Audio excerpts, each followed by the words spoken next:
attempts niya to make me reconsider my resignation. Na sinabi niya, magstay lang ako as Department Secretary o DepEd.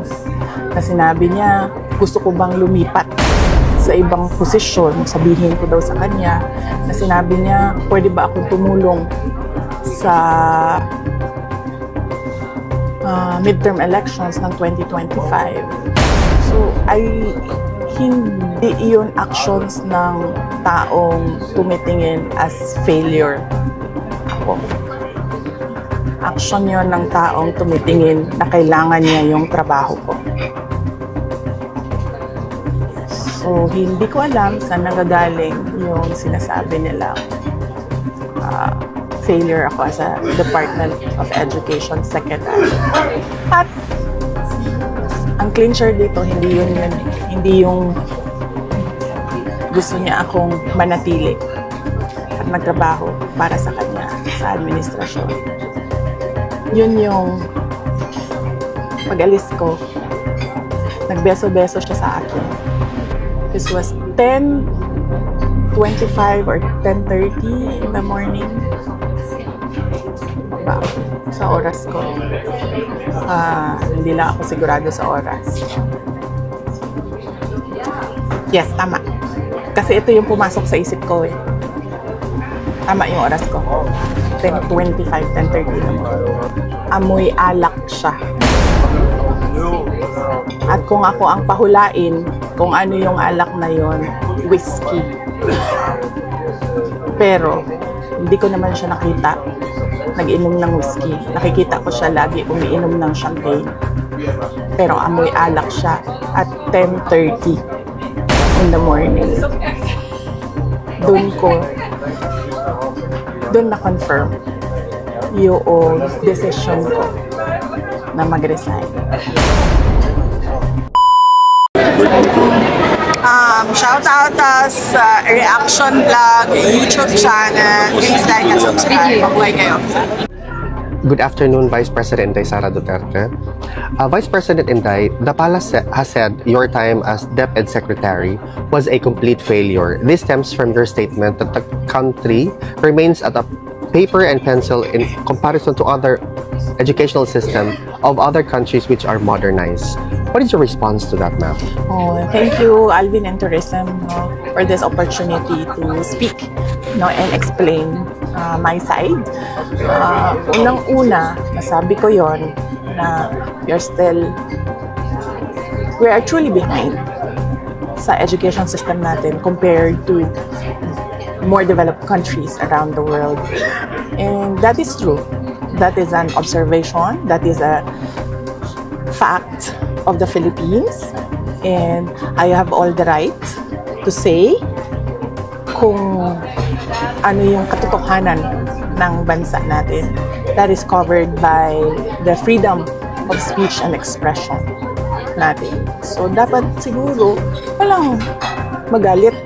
Kasi yun naman yung katotohanan ng bansa natin eh. Saan ba tayo magsisimula mag-isip ng mga solusyon kung hindi natin tanggapin na mayroong problema yung bayan? Pangalawa, hindi ko maintindihan saan nanggagaling yung total failure ako as a Department of Education Secretary. Kasi iba yung actions ni BBM noong ako ay nag-tender ng resignation. Kung maalala ninyo, that was June 19, 2024. It was a Wednesday. Matagal ko na pinag-isipan yung pagre-resign. Inisip ko na kapag mag-resign ako, habang nasa administration ako, inaatake ako. Pag nag-resign ako, dodoble yung atake sa akin. Posibleng mag-file ng impeachment case sa akin dahil September 2023 pa lang pinag-uusapan na yon.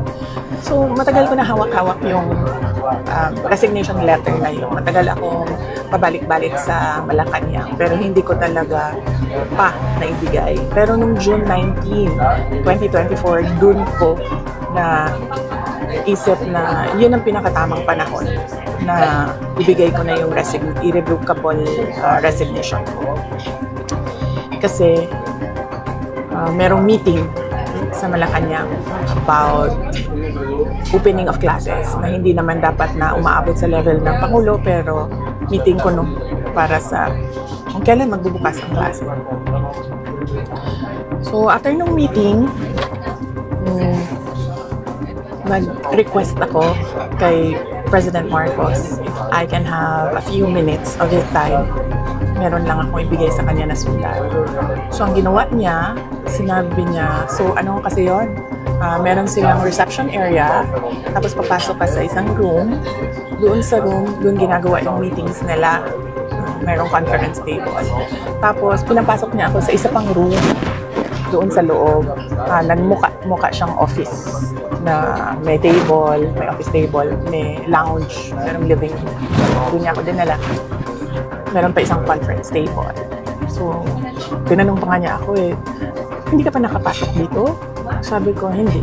First time ko ito nakapasok dito. Tapos nagkwento pa siya na, nung panahon ng tatay ko, parang kung saan nag-gather ang mga tao. Tapos, gusto niya daw yung view na yun doon, kaya ginawa niyang office. Sabi ko, okay. Gumanon lang ako. And then, sinabi ko na sa kanya, may dala ako na letter, ibibigay ko sa'yo. Tapos, binigay ko sa kanya. And then, nung binasa na niya, ang sabi niya, why? Why? Tanong siya sa akin, bakit? Bakit? Tapos sinabi ko sa kanya, ayaw ko na pag-usapan yung bakit ako mag-resign. Para sa akin ba, kailangan pa ba itanong yun? Hindi mo ba nakikita kung ano yung ginagawa ninyo sa akin? Parang hindi naman ako masokista na aatakihin ninyo ako nang aatakihin habang nagtatrabaho ako para sa inyo, and to think na the Department of Education was the department that was delivering results sa administration. So hindi na ako sabi ko, ayaw kong pag-usapan. And then sabi niya, he tried to ask me to stay. Tapos sabi ko, ayoko na. And then, ang sunod niyang ginawa, inofera niya ako, may gusto ka ba na posisyon?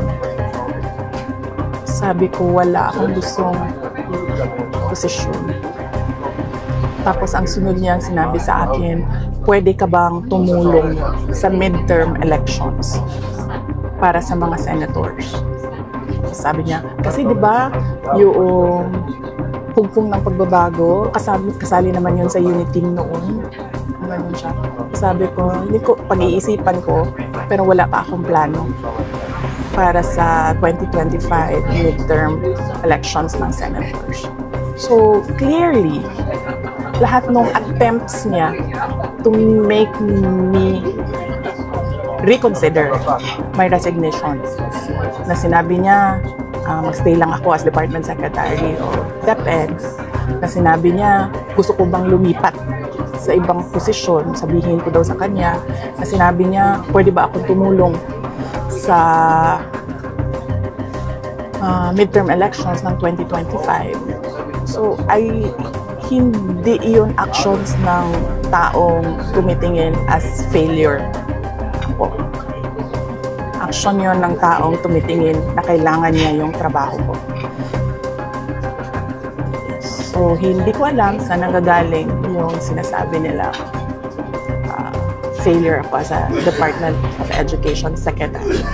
At ang clincher dito, hindi yung gusto niya akong manatili at magtrabaho para sa kanya sa administrasyon. Yun yung pag-alis ko, nagbeso-beso siya sa akin. This was 10:25 or 10:30 in the morning. Baba, sa oras ko. Hindi lang ako sigurado sa oras. Yes, tama. Kasi ito yung pumasok sa isip ko eh. Tama yung oras ko. 10:25, 10:30 naman. Amoy alak siya. At kung ako ang pahulain, kung ano yung alak na yon, whiskey. Pero, hindi ko naman siya nakita nag-inom ng whiskey. Nakikita ko siya lagi umiinom ng champagne. pero amoy alak siya at 10:30 in the morning. Doon na-confirm yung decision ko na mag-resign. So, hindi ako ang failure. Siguro, ang failure is yung 10:30 pa lang ng umaga, amoy alak, ana.